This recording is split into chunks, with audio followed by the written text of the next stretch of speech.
할렐루야. 로마에 가면 우르반 대학이라고 있는데 그 대강당 입구에는 이런 유명한 글이 기록이 되어 있습니다.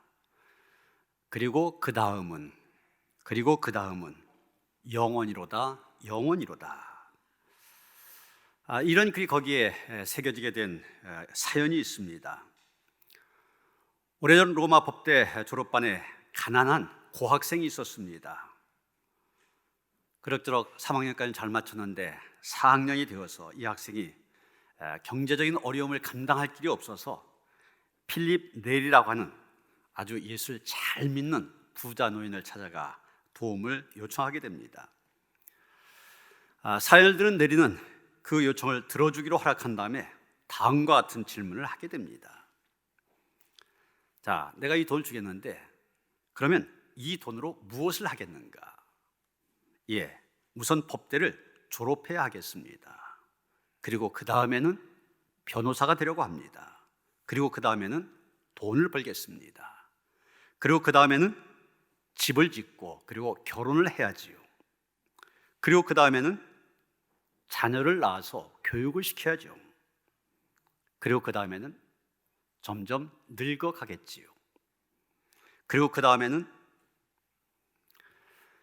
이 젊은 법학도 더 이상 대답을 못하고 깊은 생각에 잠기게 됩니다. 그 다음에는 어떻게 될까? 어느 날인가는 내 피가 식어지겠지. 그리고 나를 위한 장례식이 있을 것이고 공동묘지에는 무덤 하나가 더 늘게 될 것이다. 그리고는 영원한 망각이다. 아무 대답 없이 생각에 잠겨있는 이 학생을 향하여 네리 노인이 입을 열어 엄숙히 말합니다. 그리고 그 다음에는 사망, 곧 죽음이다. 그리고 그 다음에는 심판이다. 예수 안에는 영원한 천국이고 예수 밖에는 영원한 지옥이다. 네리로부터 돈 뭉치를 받아든 이 학생, 그때부터 고민이 시작되었습니다. 그리고 그 다음에는 영원이다, 영원이다, 천국과 지옥이다. 네리 노인의 음성은 부드러웠지만 그 부드러운 말, 머릿속에서 지워지질 않습니다. 그리고 그 다음에는 영원이다, 영원이다. 그는 그 영혼을 위해서 현명한 결단을 하고 예수를 믿게 되었습니다. 그리고 로마 법대를 졸업한 후에 훌륭한 법관이 되었습니다. 성공했고 돈도 많이 벌었습니다. 그리고 나서는 이 우르반 대학을 설립하게 된 것입니다. 그러면서 오늘의 자기가 있게 된 것, 바로 이 네리 노인의 이 말이다. 그리고 그 다음에는, 그래서 그 강당 입구에 이 글을 써놓은 것입니다. 그리고 그 다음에는 영원이로다, 영원이로다. 여러분, 그 당시 로마 법대 그러면 지금 우리로 말하면 서울대 법대에 해당됩니다. 오히려 더하면 더했지. 그건 무슨 얘기입니까? 그 로마 법대에 들어갈 정도라면 대단히 우수한 학생이라는 얘기입니다. 그러나 그는 길을 잃어버린 사람입니다. 목표를 잃고 방황하였습니다. 그런 그가 네리 노인과의 만남을 통하여서 길을 찾게 되었고 인생의 방향을 분명히 하게 되었을 때 그는 훌륭한 인생, 성공적인 인생을 살 수 있었던 것입니다. 우리는 오늘의 본문 가운데서 이 법대생과 마찬가지로 갈 길을 잃어버리고 방황하는 가운데 길을 찾아 예수님을 찾아온 사람을 보게 됩니다. 바로 니고데모라고 하는 사람입니다. 이런 본문의 이 니고데모에 대해서 뭐라고 얘기합니까? 1절 보시면 바리새인 중에 니고데모라 하는 사람이 있으니 유대인의 지도자라, 이렇게 말하고 있습니다. 이 니고데모라고 하는 이름의 뜻 자체가 탁월한 사람, 그런 뜻을 갖고 있습니다. 정말 이 사람은 자기 이름처럼 탁월한 사람이었습니다. 바리새인이라고 했지 않습니까? 바리새인 그러면 지금 우리에게는 굉장히 좀 부정적인 의미, 위선자 이렇게 받아들였지만 그 당시는 그렇지 않았습니다. 바리새인들 존경받는 사람들이었었고 인정받는 사람들이었었습니다. 2, 3일 철저히 율법을 연구하고 암송했을 뿐만이 아니라 율법대로 사는 일에 목숨을 걸다시피 하는 사람들입니다. 또 그는 유대인의 지도자라고 하였습니다. 옛날 성경에는 관원 이렇게 번역을 하였습니다. 그 당시 70명으로 구성된 유대 나라 국회인 사내드린이라고 있었는데 그 사내드린이라는 공의회의 회원이었습니다. 전설에 의하면 이 니고데모의 가문 매우 명망이 높은 가문이었다고 합니다. 거기에다가 니고데모는 유대교 랍비였습니다. 10절 보시면 예수께서 너는 이스라엘의 선생으로서 이렇게 말씀하고 계시는데 이 바로 선생, 랍비를 가리키는 말입니다. 유대인들에게 랍비는 특별히 존경받는 아주 대단한 존재입니다. 지식만 가르치는 선생이 아닙니다. 요즘 말로 하면 목회자의 역할을 했었어요. 유대인들의 영적인 스승입니다. 나아가 가정사를 비롯하여 가정에 무슨 일이 생기면 랍비를 찾아가서 다 의논하고 랍비가 뭐라 하면 그 말에 절대 순종하고 그럴 정도였습니다. 그렇다면 니고데모 어떤 사람입니까? 그 당시 보통 사람이 꿈꾸던 모든 것을 가진 사람이었다 이렇게 얘기할 수 있을 것입니다. 권력도 있었습니다. 재산도 많았습니다. 거기에 대하여 율법에 대한 해박한 지식도 있었습니다. 믿음도 독실한 사람이었습니다. 그 당시 유대인의 시각으로 보면 하나님의 축복 다 받은 사람입니다. 뭐 하나 부족한 지점이 없는 사람입니다. 지금 그런 사람이 예수님을 찾아온 것입니다. 그런데 언제 찾아왔느냐? 2절에 보면 밤에 찾아왔다고 하였습니다. 이 니고데모가 밤에 예수님을 찾아오셨다. 여러 가지 의미를 내포하고 있는 그런 표현입니다. 우선 그 당시 바리새인들이나 공회원들 예수님을 책잡으려고 혈안이 되어 있었습니다. 어떻게 하면 예수님의 잘못, 이런 것을 끄집어내어 저 예수라고 하는 사람을 죽게 만들까, 파멸시킬까, 이것만 연구하고 있었습니다. 이런 상황에서 예수님을 찾아가 만난다고 하는 것 굉장히 위험한 일입니다. 그래서 이 니고데모 밤에 몰래 예수님을 찾아간 것이다 볼 수가 있습니다. 또 그 당시 상황으로 볼 때 예수라고 하는 사람은 이름 없는 갈릴리의 전도자에 불과했습니다. 반면에 니고데모, 그 당시 유대인들 가운데 탑 1%에 속하는 대단한 사람이었습니다.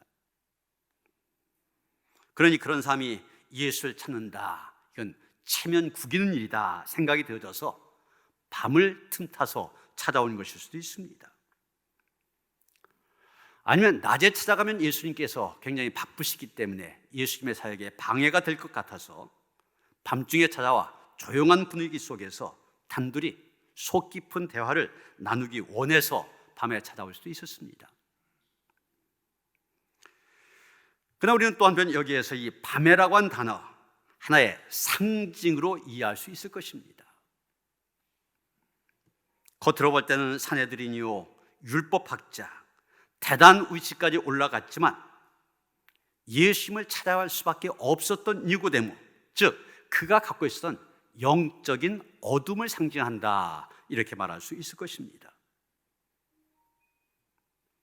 처음 예화로 말씀드린 로마 대학의 법대생처럼 이 니고데모 역시 처음에는 철저한 바리새인, 그 다음엔 율법이라고 하는 학식을 깊이 쌓은 사람, 그 다음엔 돈 많은 부자, 그 다음엔 권력을 가진 공회원, 이렇게 하나하나 원하는 것을 밟아 올라갔지만 그 역시 영혼의 문제를 해결하지 못하다 보니 그의 인생 영적으로 어둠이었던 것입니다. 그러게 그에게는 물질로 만족되지 않는 깊은 영혼의 갈증이 있었습니다. 권력으로도 지식으로도 명성으로도 재산으로도 해결되지 않는 영혼의 허기가 있었습니다. 그 갈망을 채우기 위하여 율법을 연구하고 실천해 보았습니다. 또한 그 열망을 해결하기 위하여서 성실하게 제사도 드렸고 갖가지 선행도 실천해 보았습니다. 하지만 그것을 가지고는 그의 영적인 어둠에서 벗어날 수 없었습니다. 그는 바리새인, 공회원, 존경받는 유대인에다가 다른 사람의 선망의 대상이 되는 부자였지만 거기에 부합되지 않는 어두운 내면에 시달리고 있었습니다. 율법을 준수한 사람답지 않은 탐욕, 이기심이 그에게 있었고 사회의 공인으로는 어울리지 않은 저급한 욕심이 있었으며 다른 사람을 포용하지 못한 좁은 마음, 독선, 또 부자답지 않은 인색함, 재물에 대한 집착, 이런 것들이 그에게 있었던 것입니다. 여러분, 어떻게 보면 다메섹 도상에서 예수를 만나기 이전 바울의 모습이 이와 같았다 볼 수가 있습니다. 로마서 7장 19절부터 23절까지 보면 사도 바울이 이 니고데모와 똑같은 그런 상황 속에서 자기의 그 상황을 괴로움 속에서 이렇게 외치는 것을 보게 됩니다. 내가 원한 바 선은 행하지 아니하고 도리어 원하지 아니한 바 악을 행하는도다. 만일 내가 원하지 아니하는 그것을 하면 이를 행한 자는 내가 아니요 내 속에 거하는 죄니라. 그러므로 내가 한 법을 깨달으니 곧 선을 행하기 원하는 나에게 악이 함께 있는 것이로다. 내 속사람으로는 하나님의 법을 즐거워하되 내 지체 속에서 한 다른 법이 내 마음의 법과 싸워 내 지체 속에는 죄의 법으로 나를 사로잡는 것을 보는도다. 쉽게 말하면 이 바울의 내면 속에 선을 행하려고 하는 의지가 있습니다. 반면에 자꾸 악을 행하도록 만드는 죄가 있습니다. 이 두 가지가 마음속에서 싸운다는 얘기. 그래서 24절 보면 바울은 이렇게 탄식합니다. 오라, 난 곤고한 사람이로다. 이 사망의 몸에서 누가 나를 건져내랴. 지금 자기의 심령 상태, 영적인 죽음의 상태, 사망의 상태로 얘기한 것입니다. 영적인 어둠 속에 사는 인생, 어떻게 보면 현대인의 모습이 그렇다 말할 수 있을 것입니다. 여러분, 현대인들이 추구한 것이 무엇입니까? 돈, 권력, 명예, 인기, 학식, 이런 거 아닙니까? 모든 사람들이 이것을 얻으려고 애를 씁니다. 그런데 여러분, 그렇게 애쓰고 노력해서 그런 것을 얻었다고 하여서, 그런 것을 이루었다고 하여서 난 이제 만족합니다, 난 행복합니다, 그럽니까? 아닙니다. 몇 년 전에 심리연구소 함께라고 하는 기관이 있는데 그 소장 김태형이라고 하는 사람이 심리학으로 바라본 행복, 이런 주제로 강연한 내용이 인터넷에 올라가 있는 것을 보았습니다. 이 사람은 이런 얘기를 합니다. 소득 상위 10%의 자살률이 급증하고 있다. 소득이 많은 사람들, 맨 꼭대기에 있는 10% 사람들, 이 사람들 가운데 자살하는 사람들이 급증하고 있다는 것입니다. 또 고학력 전문 관리직은 전체 자살률의 6배다.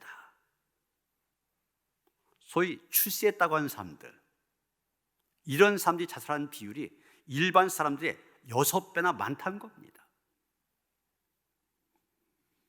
통계까지 얘기하는데 고위 공무원과 기업체 임원의 자살은 2004년도 42명이었는데 10년 뒤에는 414명.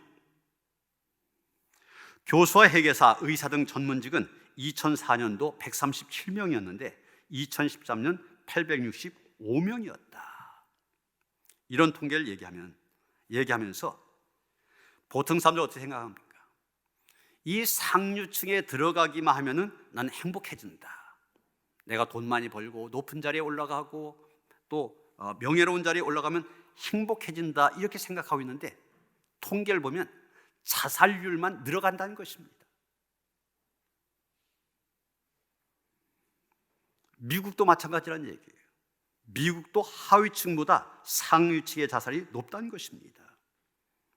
그래서 이분이 얘기하는 것은 경쟁에서 이겨서 성공하고 출세한다 할지라도 그 성공과 출세가 행복으로 이어지는 것이 아니라는 것입니다.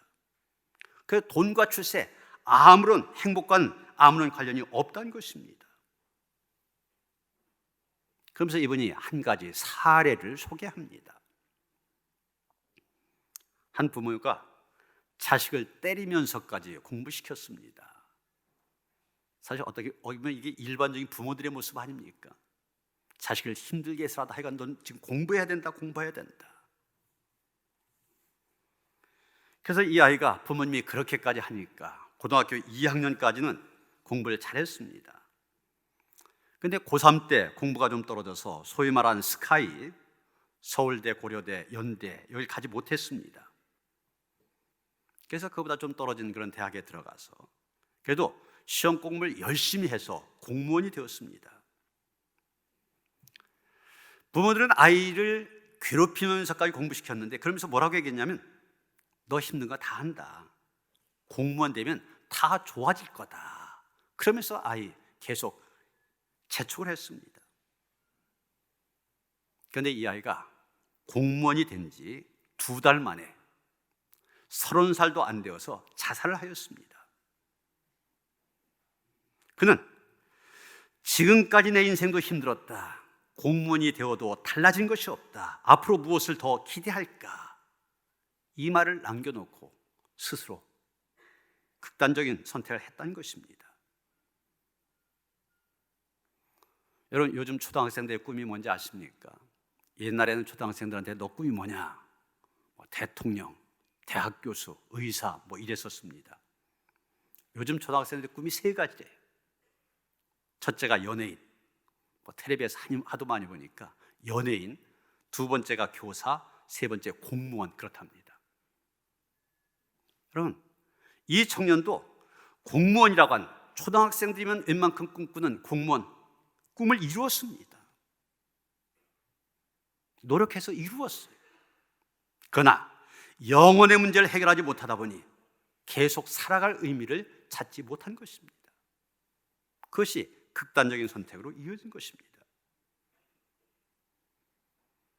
여러분, 니고데모도 노력했습니다. 영혼의 문제를 해결해 보려고, 그 영혼의 어둠에서 탈출해 보려고 율법을 엄격히 준수하기도 했습니다. 자기 자신의 삶에 충실하기도 하였습니다. 그럼에도 불구하고 그에게는 언제나 무엇인가 모르게 채워지지 않는 그런 면이 늘 있었습니다. 언제나 그 무엇도 해결되지 않는 목마름이 있었습니다.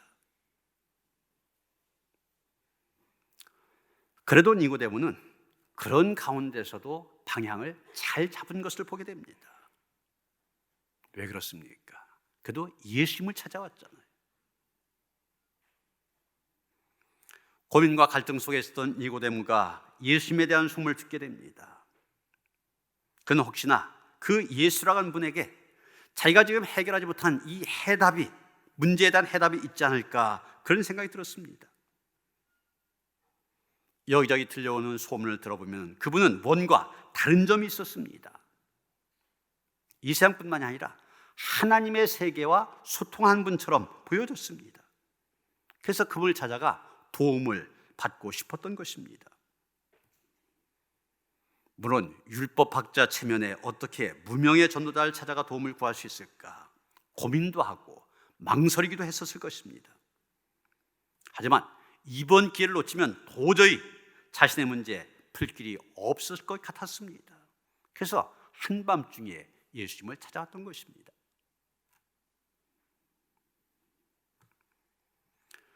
(1975년) 미국 대통령 선거가 있었는데 그 대통령 선거 운동의 절정에서 그 당시 민주당 후보였던 분이 지미 카터였었는데 그가 자신을 가리켜서 나는 거듭난 그리스도인이다. I am a born again Christian, 이런 고백을 하였습니다. 그런데 이 카터의 고백이 전 미국인들의 화제와 관심사로 등장을 하였습니다. 그의 고백이 당시 수많은 미국인들에게 도대체 거듭남이라고 하는 것의 뜻이 무엇이며 어떻게 거듭날 수 있느냐, 이것에 대해서 질문하게 만드는 그런 계기가 되었다는 것입니다. 사실 우리 인간의 의식 깊은 곳에는 이런 생각들이 있습니다. 내가 지금 이 모습 그대로 살아갈 수만 없지 않느냐, 이런 생각들이 있습니다. 나도 좀 새롭게 변화되고 싶고, 할 수만 있다면 인생을 다시 새롭게 살고 싶다, 이런 거룩한 갈망들이 대부분의 사람들 심령 속에 있습니다. 니고데모에게도 그런 갈망이 있었고, 그 갈망 속에서 예수님을 찾은 것입니다. 이제 예수님을 찾아온 니고데모가 2절에 보면 랍비여, 우리가 당신은 하나님께로부터 오신 선생인 줄 아나이다, 그러면서 그 앞에 엎드립니다. 이에 대해서 예수님 뭐라고 하십니까? 진실로 진실로 내게 이르노니 사람이 거듭나지 아니하면 하나님의 나라를 볼 수 없느니라, 그러시면서 거듭남에 대해서 말씀하십니다. 여기서 거듭남이라는 말 헬라어 원어로 겟나오 아노텐, 이런 말인데 두 개 단어가 합쳐진 겁니다. 겟나오는 태어나다, 이런 뜻이고, 아노텐 그러면은 다시, 이런 뜻과 함께 위로부터, 이런 뜻이 있습니다. 오늘 본문에서 이 위로부터라는 뜻을 강조해서 예수님께서 말씀하신 것으로 보여집니다. 왜냐하면 12절에 보면 땅의 일과 하늘의 일에 대해서 얘기하고 있고, 13절에 보면 하늘에서 내려온 자와 하늘에 올라간 자, 31절에 보면 위로부터 오신 이와 땅에서 나니, 이런 말들을 계속한 것을 보면 이 거듭난이라는 말의 뜻이 다시 태어나되 위로부터 태어난다, 이런 뜻을 갖고 있음을 보게 됩니다. 위로부터 태어난다, 다른 말하면 하나님께로부터 태어난 것을 의미한 것입니다. 5절에 보면 예수님 계속 말씀하십니다. 진실로 진실로 내게 이르노니 사람이 물과 성령으로 나지 않으면 하나님 나라에 들어갈 수 없느니라. 여기 사실 물과 성령 따로 얘기했지만 물은 곧 성령을 얘기합니다.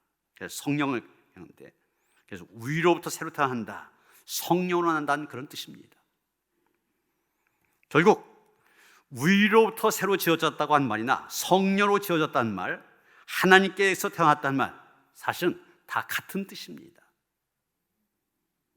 하나님의 나라를 보려면, 영생을 얻으려면, 또 다른 말로 구원을 받으려면 위로부터, 하나님께로부터 임하는 영향력을 입어야 된다는 뜻입니다. 육신을 입은 인간으로는 자신의 능력을 가지고는 하나님의 세계를 뚫고 그곳에 들어갈 수가 없습니다. 하나님의 세계에서 인간의 마음에 뚫고 들어오는 무엇이 있을 때 비로소 하나님을 볼 수가 있고, 그분의 다스림 안에서 영원한 생명을 누릴 수가 있게 된 것입니다. 다른 길은 없다는 얘기입니다. 그런데 여러분, 그동안 니고데모 어떻게 했습니까? 정말 인간적인 노력으로 볼 때는 니고데모만큼 노력한 사람도 드물다, 이렇게 얘기할 정도입니다. 이런 니고데모를 통해서 우리가 깨닫게 된 게 있습니다. 거듭나는 것은 인간의 노력 가지고는 안 된다는 것입니다. 율법의 연구를 통하여 거듭날 수 있다면 니고데모 예수님 찾아가지 않아도 되었을 것입니다. 제사를 거룩하게 정성껏 드려서 거듭날 수 있다면 니고데모 그 밤에 예수님 찾아가지 않으려고 편안히 잠들 수 있었을 겁니다. 11조와 구제와 봉사를 열심히 해서 거듭난 것이라면 니고데모 그 누구보다도 먼저 그 일을 이루었을 것입니다. 권력이나 돈으로 할 수 있는 일이라면 벌써 이루고도 남았을 것입니다. 그러나 니고데모가 갖고 있는 그 무엇으로도 되지 않았기 때문에 그는 체면불구하고 한밤중 예수님을 찾아갔던 것입니다. 그런데 역사적으로 보면은 인간적인 노력으로 사람을 새롭게 하려고 하는 인간 개조, 인간 갱신, 이렇게 말하면서 그런 노력들이 많이 있었던 것을 보게 됩니다. 박정희 대통령이 5.16 쿠데타 이후에 사회 정화라고 한 이름의 깡패들을 잡아다가 국토 건설단을 만들었습니다. 그것을 모방해서 전두환 대통령 5.18 후에 삼청교육대, 얼마 전에 한참 논란이 되었지 않습니까? 그래서 정말 지옥훈련과 같은 그런 훈련을 통하여서 이 죄 지은 사람들, 인간 갱생, 인간 개조를 이루자 외쳤었습니다. 그런데 그렇게 되었습니까? 저는 삼청교육대 억울하게 다녀온 사람들이 많다고 그러는데 그곳에 갔다 온 한 사람의 고백입니다. 자기의 경험을 이렇게 표현하고 있는데, 나는 삼청교육대 2기 5-134번이었습니다. 핏발선 분노도 의리도 인정도 군화발 개머리판에 작살나 제 한 몸 추스르지 못하여 웃음 한 번 없이 깍지 끼고 땅을 기다 부러진 손가락, 영하 20도의 땅바닥에서 동상 걸려 진물 흐르는 발바닥, 얻어터져 성한 곳 하나 없는 마디마디, 화장실에 쪼그려 앉아 벌건 핏똥을 싸며 처음으로 소리 죽여 흐느낀다. 호루라기 집합 소리에 벌떡 일어선다. 눈보라치는 연병장을 포복하며 원산 폭격, 쪼그려 뛰기, PT 체조, 선착순, 처지면 돌리고 쓰러지면 짓밟히고 꿈틀이 내면 강목으로 피투성이가 되어. 그 외에 내용들이 많은데 제가 더 안 해도 될 것 같습니다. 중간에 이런 말이 나옵니다. 아, 여기는 강제 수용소인가 생지옥인가. 너무 끔찍해서 제가 더 얘기하기가 좀 그렇습니다. 때문에 이 사람이 여기가 생지옥인가, 지옥 훈련입니다. 그런 지옥 훈련과 같은 훈련을 통하여서 사람들 바꿔보려고 하였습니다. 인간성을 바꾸려고 했었습니다. 그런데 그렇게 되었습니까? 또 불교에서는 고행과 수행을 통하여서 해탈함으로 인간성을 회복할 수 있다, 인간이 바뀔 수 있다, 이렇게 얘기합니다. 지난 주간 부처님 오신 날이 있었죠. 그날을 앞두고 불교종 종정을 지냈고 해인사 방장을 지냈던 해암 스님이라고 한 분이 그분의 삶과 가르침을 담은 책 해암 평전이 출간이 되어졌습니다. 그 책에 이제 이분의 삶에 대한 얘기들이 나오는데, 이분은 출가한 날부터, 절에 들어간 걸 출가하는 거라고 그러잖아요. 출가한 날부터 50년 동안 하루에 한 끼 식사만 하는 일종식을 행하였고, 눕지 않고 좌사하는 장좌불화, 두타고행, 이런 것을 50년 동안 했다는 겁니다. 어려운 말인데 쉽게 말하면 이런 얘기입니다. 이분은 자기가 거처하던 방에 이불과 베개가 없었대요. 방바닥에다 자기의 등을 붙인 일이 없었기 때문에 그렇습니다. 졸음이 오면 그저 좌복을 끌어안고 앉은 채 잠을 잤습니다. 50년 동안 그런 고행을 한 거예요. 이런 고행의 결과 이 해암 스님의 신체는 보통 사람들과 구조가 달랐다고 합니다. 만년에 엑스레이 검사를 해봤더니 그의 척추, 우리 척추가 많이 있잖아요. 척추 가운데 하나도 제 위치에 있는 것이 없었다는 겁니다. 여러분, 참 자기의 인생을 바꾸기 위해서, 새로워지기 위해서 고행을 했습니다. 하나님께서 인생에게 복을 주셔서 누리게 하신 모든 복 누리지도 못하고 먹지도 입지도 자지도 못하면서 고행과 수행을 하였는데, 그러다가 그의 인생 끝났다고 한 것, 얼마나 안타까운 일입니까? 여러분, 사람의 어떤 노력으로 안 됩니다. 위로부터 새로 지어져야 됩니다. 성령으로 지어져야 됩니다. 하나님에게서 태어나야만 됩니다. 마지막으로 예수님 3절에 보면 사람이 거듭나지 않으면 하나님 나라를 볼 수 없느니라 말씀하십니다. 거듭난 사람들 하나님 나라를 볼 수 있다는 것입니다. 여기서 하나님 나라, 하나님께서 다스리시고 통치하신 나라를 가리킵니다. 그리고 본다고 한 말은 경험한다, 참여한다는 뜻입니다. 따라서 하나님 나라를 본다고 한 것, 우리가 하나님께서 다스리신 것을 경험한다는 것을 얘기합니다. 그렇습니다. 거듭난 사람은 위로부터 나는 사람들입니다. 그렇기 때문에 저 위로부터 임하는 하나님의 나라를 볼 수가 있습니다.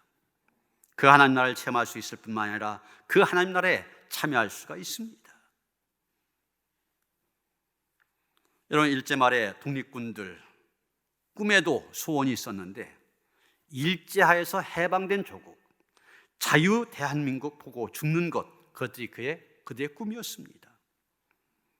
안중근, 유관순, 김자진, 수많은 애국지사들, 독립투사들 그 조국의 광복을 보지 못하고 안타깝게 세상을 떠났습니다. 그러나 이승만, 김구를 비롯한 또 많은 애국지사들 조국이 해방된 것을 그 눈으로 직접 보았습니다. 그리고 해방된 조국 건설에도 참여하여 큰 역할을 하였습니다. 여러분, 거듭난 사람들도 자신의 삶의 영역에서 하나님께서 다스리고 통치하신 역사를 목격하게 됩니다. 즉, 하나님께서 살아계셔 역사하신다고 하는 것 절절하게 체험하게 됩니다. 이런 니고데모로 다시 돌아가면은 니고데모 예수님이 하신 중요한 진리를 이해하지 못했습니다. 그래서 9절에 보면 이렇게 반문합니다. 어찌 그런 일이 있을 수 있나이까? 요즘 유행된 말로 하면은 우째 그런 일이, 그런 뜻입니다. 그는 이스라엘 선생이었으나 거듭남의 진리를 몰랐습니다. 하나님의 나라가 이루어진 걸 제대로 깨닫지 못했습니다. 예수님이 쉽게 설명해 주셨어도 깨닫지 못했던 것입니다. 여러분, 그것은 우리도 마찬가지입니다. 하나님께서 하신 일을 우리가 어떻게 다 이해할 수 있습니까? 그래서 우리도 똑같이 어찌 이런 일이 반문할 수밖에 없는 것입니다. 그러기에 우리도 거듭나야 됩니다. 위로부터 나야 됩니다. 하나님이 알게 해주시고 성령께서 깨닫게 해주셔야만 됩니다. 그럴 때 우리는 거듭난 인생, 위로부터 새로 난 그런 인생이 되어져서 하나님 나라의 시민으로, 하나님 나라의 백성으로 살아갈 수 있게 될 줄로 믿습니다. 그는 우리가 우리 가운데 충만하시기를 주님의 이름으로 축원합니다. 하나님, 니고데모 속에서 우리의 삶의 모습을 봅니다. 우리도 노력하지만 우리의 힘으로, 우리의 노력으로 이룰 수 없음을 고백합니다. 하나님의 은혜를 구합니다. 위로부터 새롭게 하시는 하나님의 은혜를 경험할 수 있게 하시고 그 안에 거하는 성도들 될 수 있도록 인도하여 주시옵소서. 예수 그리스도 이름 받들어 기도하였사옵나이다. 아멘.